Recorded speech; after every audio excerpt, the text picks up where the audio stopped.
दोस्तों, आइए सुनते हैं संतान सप्तमी व्रत कथा। एक बार श्री कृष्ण ने युधिष्ठिर को बताया कि किसी समय मथुरा में लोमस ऋषि आए थे। मेरे माता पिता देवकी तथा वसुदेव ने भक्ति पूर्वक उनकी सेवा की, तो ऋषि ने उन्हें कंस के द्वारा मारे गए पुत्रों की शोक से उबरने के लिए आदेश दिया। हे देवकी, कंस ने तुम्हारे कई पुत्रों को पैदा होते ही मारकर तुम्हें पुत्र शोक दिया है।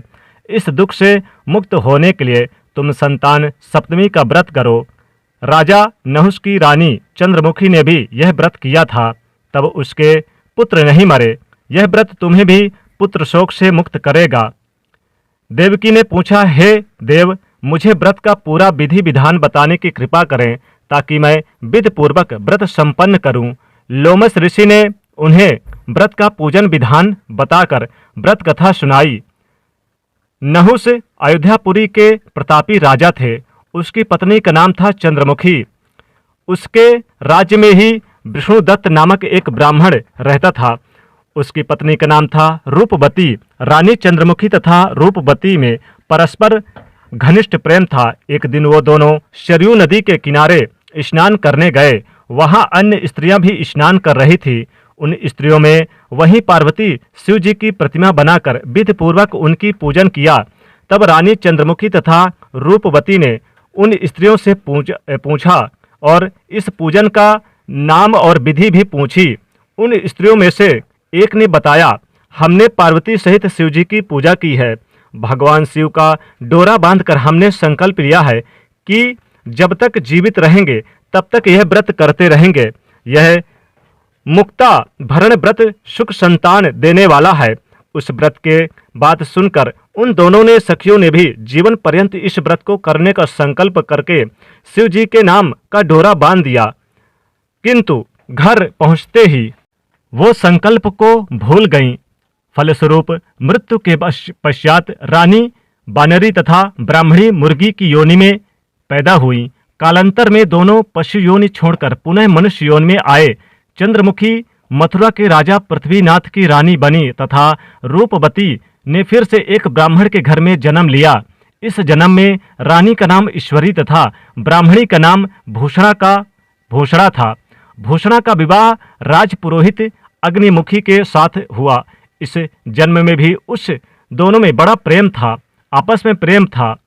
व्रत भूलने के कारण ही रानी इस जन्म में भी संतान सुख से वंचित रही। ज्यादा उम्र होने के बाद उसने एक गूंगा और बहरा पुत्र जन्म दिया, मगर वह भी 9 वर्ष का होकर मर गया।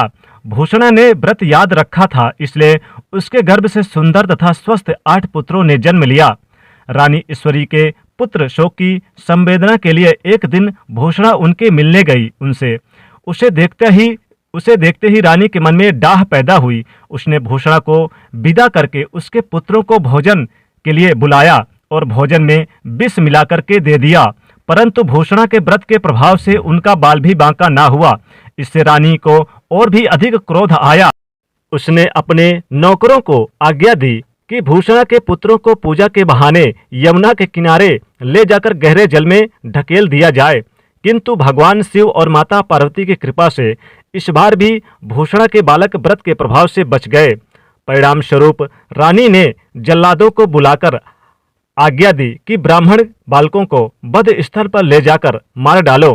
किंतु जल्लादों के द्वारा बेहद प्रयास करने पर भी बालकों को वो न मार सके।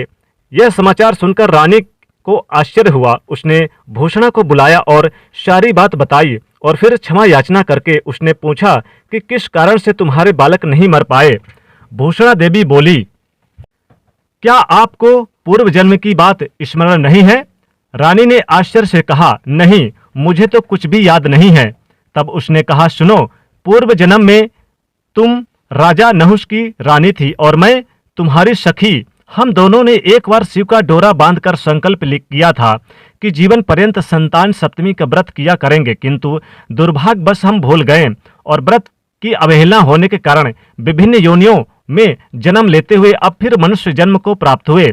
अब मुझे उस व्रत को याद आ गया, इसलिए मैंने व्रत किया। इसी के प्रभाव से आज मेरे पास पुत्र की कमी नहीं है और मेरे पास कई पुत्र भगवान शिव और माता पार्वती ने दिया और तुम चाहकर भी इन्हें नहीं मरवा सके। यह सब सुनकर रानी ईश्वरी ने भी विधि पूर्वक संतान सुख देने वाला यह मुक्ताभरण व्रत रखा संतान सप्तमी का। तब व्रत के प्रभाव से रानी को पुनः गर्भवती हुई और एक सुंदर बालक को जन्म दिया। उसी समय से पुत्र प्राप्ति और संतान की रक्षा के लिए यह व्रत प्रचलित है। संतान सप्तमी का व्रत, यह व्रत पुत्र प्राप्ति, पुत्र रक्षा तथा पुत्र की आयु के लिए खुशहाली जीवन के लिए भाद्रपद के शुक्ल पक्ष सप्तमी को किया जाता है। इस व्रत का विधान दोपहर तक रहता है विधि विधान, और इस दिन जामवंती जो भगवान श्री कृष्ण जी की पत्नी है के साथ श्याम सुंदर तथा उनके बच्चे सांब की पूजा भी की जाती है। माताएं पार्वती का पूजन करके पुत्र प्राप्ति तथा उसकी रक्षा का वरदान मांगती हैं। इस व्रत को मुक्ताभरण भी कहते हैं। तो दोस्तों, ये था संतान सप्तमी व्रत कथा। तो प्रेम से बोलिएगा जय शिव शंकर।